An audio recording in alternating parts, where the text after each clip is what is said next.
So here's your switchgear. You can see where the cable's coming out. They're coming out from the sides of the switchgear. They're not coming off the angle. They're not running at an angle of the switchgear over here because of the ground pad around here that we have. That's why the utility companies go run straight into the transformer switchgear versus coming out on the corner, because this is where the ground rod is and the cable going around to ground out the switchgear. So that's why I'm saying, if you come on an angle with your ground rod and place it out here, most likely you ain't gonna hit nothing. At least you won't hit the power. Welcome back, folks, to Chicago 811. How's everybody doing? I hope you guys are doing pretty good. In this video, I'm gonna show you what I do when I'm hooking up to electric. So in this video, I'm gonna show you the techniques I use. All right, folks.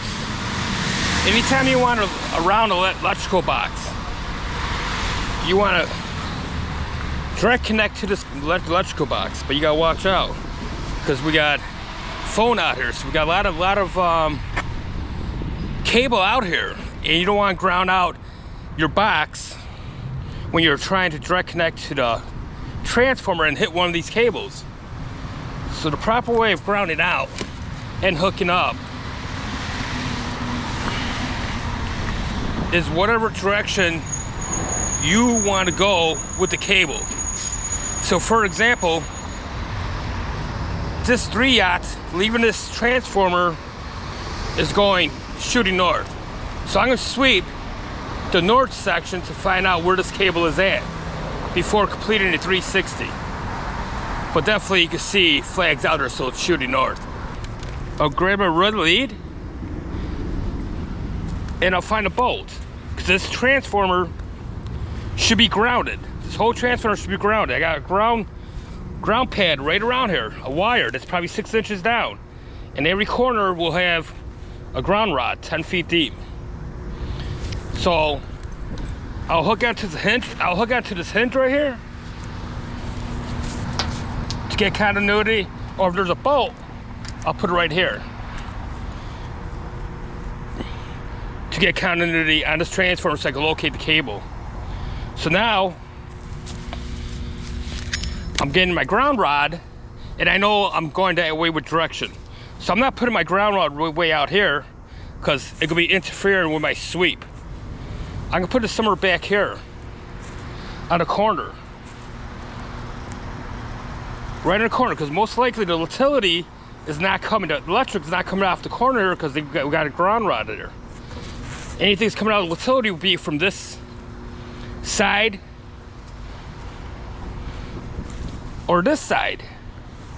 So I'm gonna put my ground rod right at the corner. And now when I'm grounding out, I'm not going down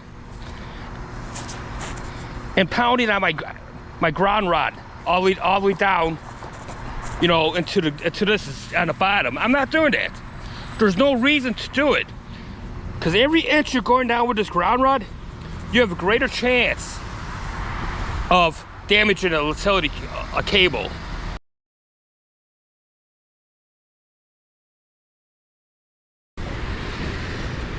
My ground rod, you can see I only put it about 6 inches into the ground.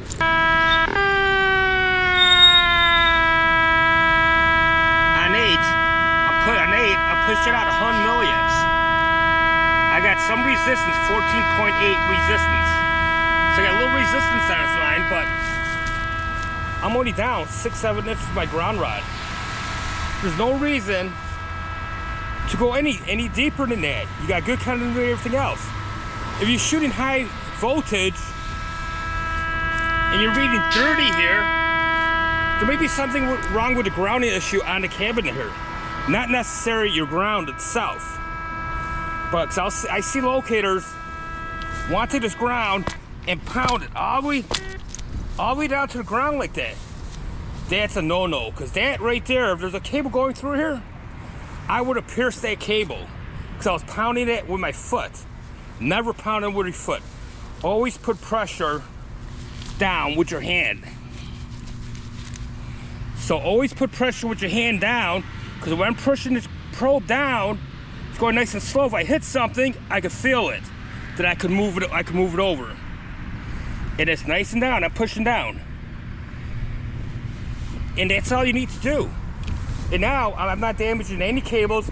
I'm not getting a chance of getting electrified if there's an electrical line running through. I'm not going through there and getting electrocuted. So anytime you hook onto anything, folks, remember, your ground rod does not necessarily need to be down that deep. In some cases, you might have to put down deeper than 6 inches, but most cases, 6 to 8 inches, you could get the job done without damaging any of the utilities and keeping yourself safe. So anytime you're grounding out to a switchgear or any electrical boxes, you want to keep your ground rod as far out as possible from the switchgear. Because all the cables coming into the switchgear, it's getting shallower and shallower. It might be 3 feet way out here, but going all the way back to the switchgear, it's coming up. You know, right by the pad here, it might be only down 6 inches. If you have this ground rod too close to that switchgear, you're going to hit the cable. And anytime you're placing this ground rod in, you want to hand push it in. You don't want to get your feet and start stomping on it with your feet. That's not the right way of doing it. And you can see my ground rod's not down that deep. It's probably only down 6 inches. That's all I need, 6 inches to get continuity. And you can see I'm pushing out 93 milliamps. So anytime, guys, you're around the switchgears, any kind of electrical boxes, make sure you go out as far as possible and go on the corners, because most likely the cable won't be leaving from the corner because we have ground rods right here. This whole pad's grounded, so most likely on this 45, there could be nothing here. So you'll be safe. All right, folks, I'm by this power pole. I'm gonna hook up to this high voltage power pole here. 750 line coming down. I know this pole per print is shooting north. So I'm not doing a 360 sweep, because I know definitely it's shooting north. I see old hard marks on the ground shooting north. So how I hook up to this power pole, I would not ever, in my videos I talk about this a lot, ever hook onto these grounds. Never hook up to these grounds here.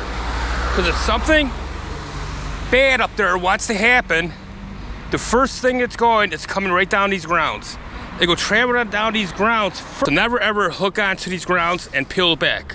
How you see right here, it's peeled back and stuff like that. That's a no-no, because if anything happens and you're on this ground and try and hook onto it, direct connect, you're getting lit up, no questions about it. Because that force is traveling down that wire if anything nasty wants to happen up there. So what I do, I quickly inspect the pole, see how the U-guard's grounded up there, grounded to the ground wire, and see if the ground wire is intact all the way up. And this one here looks kind of messed up. But if I look all the way up, I see it all the way up there. It's connected to the cables, so it's inside the cable. It's connected. So I'm gonna hook onto this U-guard here, since the U-guard's grounded. It's very important, folks. Anytime I touch a power pole, if you don't have any tool to test it, I put my hand behind it, and if this is energized, I'll pull back. My hand will pull back versus touching this way, because if this is energized, you get glued to it. So always check it with the back of your hand. And if this is energized, you can close your hand and you won't get stuck to it. Versus touching like this, you get glued to it. So I always test it. If this is energized, once again, my hand will close up like this, and I can pull away. So I can place my ground rod right over here. Couple inches. See, folks, that's the only couple inches I put down. Ground it out first, and then clip it out to U-guard. Because if anything wants to happen first, I'm already grounded. I'm not grounded, my ground rod is. If you do the reverse and ground out last, something happens to this U-guard, you're grounding out yourself to that ground rod and you're getting lit up. So I'm only a couple inches into the ground, and 5.8. I'm pushing a lot of resistance on this line. I'm gonna move this to the other side. All right, so I'm pushing out 100, and I got a lot of resistance. 2.7 still on this line, 2.7, but no need to go any deeper than this. There's a resistance on electric all the time. You go have resistance regardless how deep your ground rod is.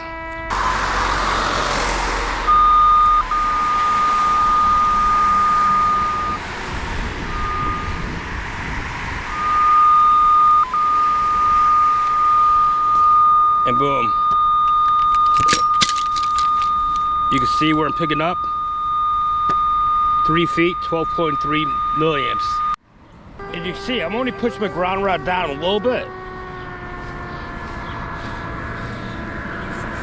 And you can see my box right there. And I'm only down maybe 6 inches, not even. And I'm getting almost 100% continuity. If you want a little more, you just push it down a little bit, and now we got 100% continuity, you got a little voltage. All right, folks, the main purpose of this video is when you place your ground rod, you don't have to go down that deep with your ground rod to get continuity. Because you got to remember one thing, every inch you're going down with your ground rod, you have the greater risk of hitting another utility. Place your ground rod nice and easy. You don't have to hammer it down. You don't have to pound it with your feet.